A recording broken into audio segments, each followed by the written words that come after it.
All right, good morning. We are going to take a look at another section of a Unit 4, Calculus 30. We have spent a lot of time in Unit 4 trying to find the slope of a tangent line through a variety of processes. We've looked at building a table of values where we are creeping closer and closer to one specific x value. We've talked about the four-step process, finding the slope of 2 points and then the limit. Today what we're going to do is talk about what's called the power rule. So we're going to be looking for the derivatives of power and polynomial functions. So to begin with, what we have here is a list of different functions. And so this list would be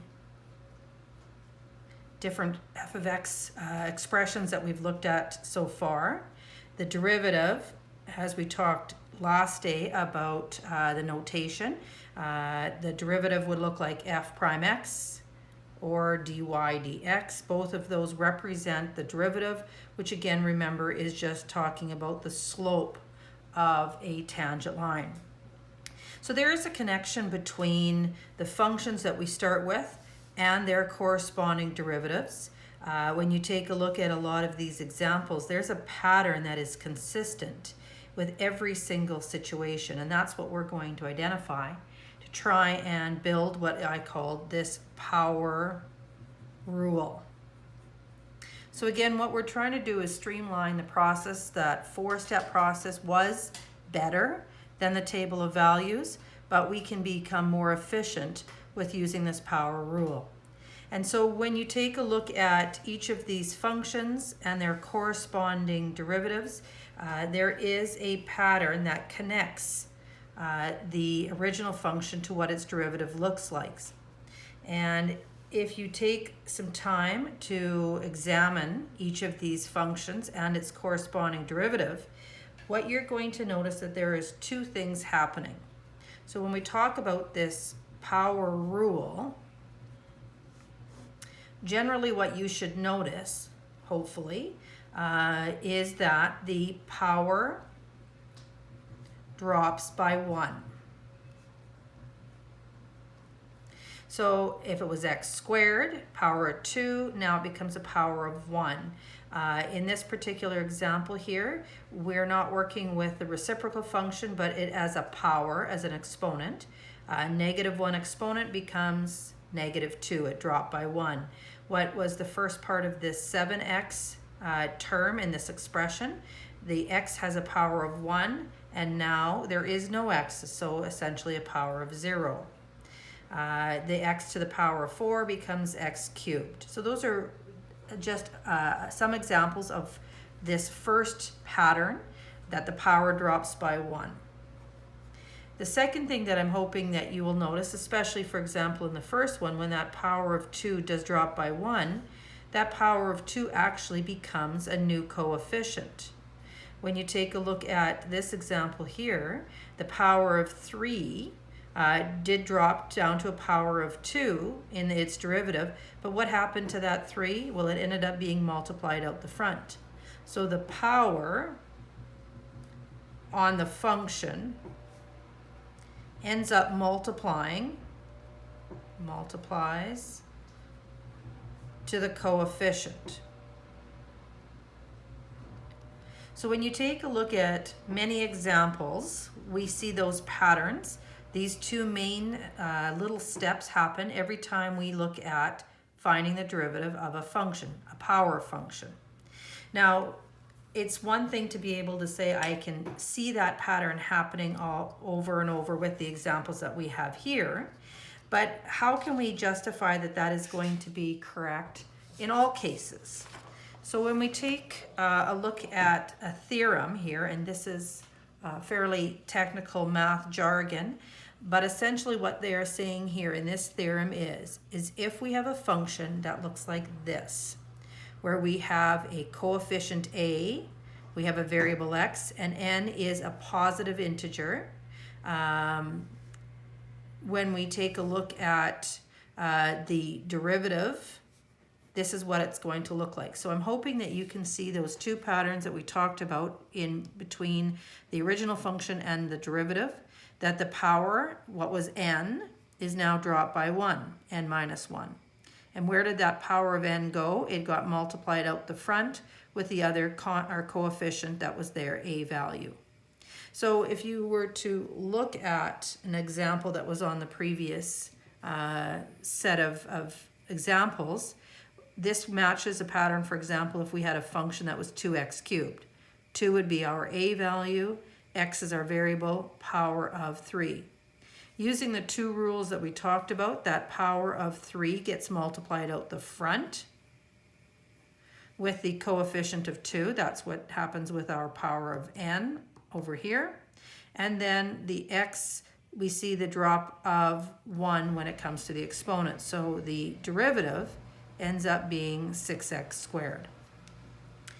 So how do we prove that to be true? It's one thing to state a theorem, but we need to be able to prove it. And so what you see as we go through this proof is a series of steps that explain or justify why we can use this power rule.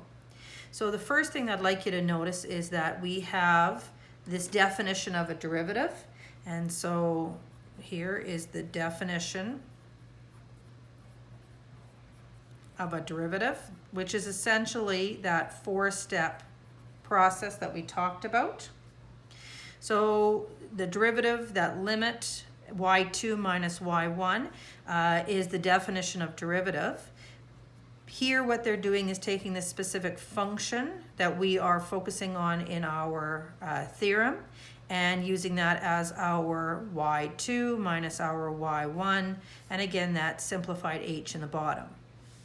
This step here, they've taken out a common factor of a that was in both terms on the top, and so that number is just kind of being left out the front, and so we have an expression here. The next step, they're reminding us of some rules that we've learned in the past. What we have in this limit step here are two terms of the same power, and we had learned how to factor things like this earlier on. For example, we had learned how to factor something like this, where the first factor is x minus y, and then the power on the remaining terms makes up the rest of the power of 4. So x times x cubed would have given us an x to the power 4. And as we write down the rest of the terms, they are going to be powers that add up to that same 3, but the x drops by 1, the y picks up 1 until we end up with the remaining factor. And that's really what they're doing here, is they're reminding us of how we can factor when we have two terms that have exactly the same power. And so they're reminding us that there would be n terms there. So in order to go back and apply it to the limit that we have, they're reminding us on the top, we have these two terms. They're factoring it so that it looks like this, carries on here. There is a simplified h out the front. They're reminding us that we have n terms. There is a common factor of h that is common to all of those terms, and so therefore they take that h out.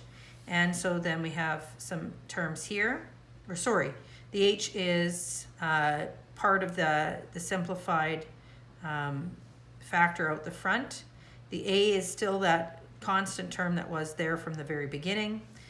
But the h that was out the front and the h that's in the bottom of our definition of a derivative is simplified here. And so this is where they are going through the process of simplify to evaluate the limit.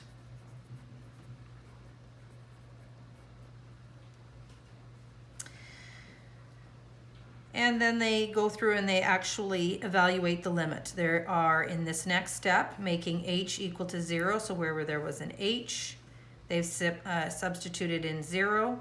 That simplifies where we see each of these terms now have just the x in the brackets, but we have lots of these that have an x being multiplied, and so when they simplify by multiplying like bases, adding the exponents, we end up with an n minus 1 here, an n minus 1, and so on. So we end up with n terms that are all the same term, x to the power of n minus 1.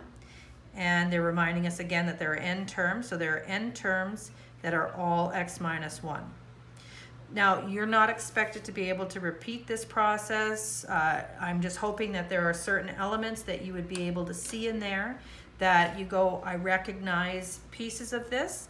Ultimately, what our goal is to recognize that if we have some type of polynomial function, term, then when we want to find the derivative, that power comes down out the front with the constant term, and the power on the x drops by 1. This is what we call the power rule. So the power rule, again, is just another simplification of the 4-step process, that if we can see those patterns, that we can find the derivative without having, again, to do the longer processes. So if I am working with a function that is equivalent to negative 6x cubed, to find the derivative, again, the power comes down out the front with the coefficient, and the power drops by 1. So the derivative of a function negative 6x cubed would be equivalent to negative 18x squared. That if I had a function that was negative 6x to the power of 2/3, again, the power comes down the front with the coefficient, and then the power drops by 1. Now, if you're not very good with subtracting fractions, do it on the side. So that the 2/3, when I subtract 1, I need to remember about subtracting fractions. They need a common denominator. So I really have 2 take away 3, which is going to be negative 1/3. So when we are subtracting our power by 1, it ends up as negative 1/3. And simplified, when we multiply the fractions out the front, negative 12 over 3 ends up being negative 4, x to the power of negative 1/3.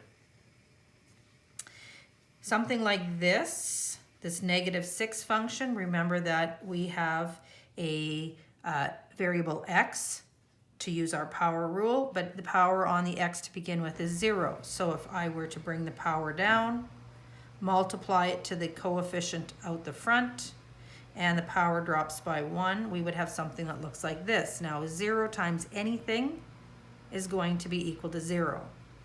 Now I'm hoping that that example there is logical to you. The original function being negative 6 is a constant function. A constant function where at negative 6 we have a line, a horizontal line like this. So if we talked about the slope, the derivative, which is the slope, at any point along this line, the slope would be 0. That represents a horizontal line. So a question like this one here, if we were dealing with a function that had 2 over x to the power of 4, this does not fit the pattern of power rule. The power rule starts with expressions that are of this appearance, where we have x with an exponent, no denominators. So this is not ready for us to apply the power rule. What we're going to have to do is move the x to the power of 4 into the numerator, and when we move it, it becomes a negative 4 exponent. Now that that has been simplified to fit the pattern of a power rule, now we can apply the power rule, where the power again comes down at the front with the coefficient, and then the power drops by 1. Watch those negative exponents. Sometimes we get a little bit mixed up with those, but this simplifies down to negative 8 to the power of negative 8 times x to the power of negative 5. Again, questions like this are not ready to apply the power rule. It has to be simplified so that we have a variable x with an exponent, and those exponent rules, multiplying our exponents when we have a power on a power. Now it's ready to take the power rule. Exponent comes down the front, and the power drops by 1. And so lots of these need some simplification before we can apply the power rule. Okay? So when you get to a question where there is multiple terms, we are told in this theorem that if our function starts out with terms that are added or expressions that are added together, they're just simply saying that we would take one term at a time. Take the derivative of the first term, take the derivative of the second term, that they will still be added together. And all this proof is doing is clarifying that that is a legitimate process. Okay? This is again reminding us that if we happen to have a coefficient out the front, c is a constant term, a plain old number, that again when we go to take the derivative, that constant number is still multiplied out the front. And again, this is just a quick little proof just to remind us that that is a legitimate step of just leaving that constant out the front, that coefficient. So to summarize some of these rules, the derivative of the sum of functions, if you have terms that are added together and you want to take the derivative of it, we just take the derivative of each individual term. Whether those terms are added or subtracted doesn't make a difference. And in this case, if you have a constant that is a multiplication to the front of a function, then that constant still will be multiplied out the front of the derivative. So if we were to do this particular question, this example of where they're asking us to find the derivative of f of x here has 1, 2, 3, 4 terms, and none of which are ready for us to take the derivative. So what I'm going to do first of all is get the expressions prepared for us to take the power rule.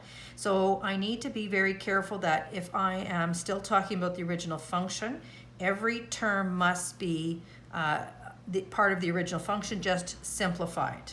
I'm not going to take the derivative until I have all of the terms ready to go. So for the first term here, the radical 3 is not the issue. It's the exponent on the x. When you take a look at radicals, we can simplify or separate them, I guess I should say, into individual radicals, which is, I'm just going to finish simplifying this one. A power that replaces a square root would be a power of a half. And again, this is still the original function. I'm just simplifying it down so that I have a number, variable x, and a numerical exponent. So the second term, there's two issues with this one. I don't want this in the denominator, and I don't want the radical. And so I could initially change the radical to a power of a half, but I still do not want it in the denominator, and so I'm moving the x up, and when the x moves up, the exponent becomes negative. The third term, the 2 cube root of x, the 2 is not an issue. What is the issue is the radical, the cube root of x. A cube root is equivalent to a power of 1/3. Now I'm again still talking about the original function in this line, so I'm not going to do anything with that yet until they're all ready to take the derivative. Similarly with the last term, the only issue is the x to the power of 4 in the denominator. I need to move it up, and when I move it up, the exponent changes sign to -4. And again, that last term is good to go. Now that all the terms are fitting that pattern that is true of the power rule, now I'm ready to take the derivative. So I'm just kind of drawing a line to separate what is the original function terms, and now we'll talk about the derivative. And I'm going to apply the power rule where I'm bringing down the exponent out the front with the coefficient, and the power is going to drop by 1. So the power of a half is going to come out the front with a coefficient, and the power is going to drop by 1. Now, again, if you're not very good with your fractions, you may need to do these on the side, and you'll get really good at them after a bit here. A half, when I take away 1, is going to be a negative 1/2. The second term, the exponent of negative 1/2 is going to come out the front with the coefficient, and the power on the x that was a negative 1/2 is going to subtract by 1 and become negative 3/2. The third term, the power of 1/3 is going to come out the front with the coefficient, and the exponent on the x is going to subtract 1. So 1/3 take away 1 is negative 2/3. The last term, the subtracting of the power coming down out the front to the 11, and then the x is going to drop a power, and that's going to be negative 5. Ooh, I'm squishing things here. So just a little bit of cleanup. The 1/2, the radical 3, can be multiplied together in front of that x with a power of negative 1/2. This next term we have adding a negative, so that's going to be minus 4 divided by 2 is going to leave me 2 times that x with the power of negative 3/2. The third term, minus 2/3 x to the power of negative 2/3. And the last term, negative times a negative, 4 times 11, and we have x with a power of negative 5. We have a variety of terms here, all sorts of different powers. What you'll most likely see when you look at answers to questions like this, they will most likely, and this is kind of going long term, it's better for us to leave these fractional exponents, even negatives, rather than going back to radicals, denominators. This is what I believe to be the best form of an answer to a question like this. That's the power rule, and hopefully with some practice you'll see that the process is simplified for finding the derivative of a function. Again, remember what we're finding every time we find the derivative of a function is this represents the slope at any point on this original function. Whatever this original function may look like, this would be a description of the slope. That's it. Have a good day.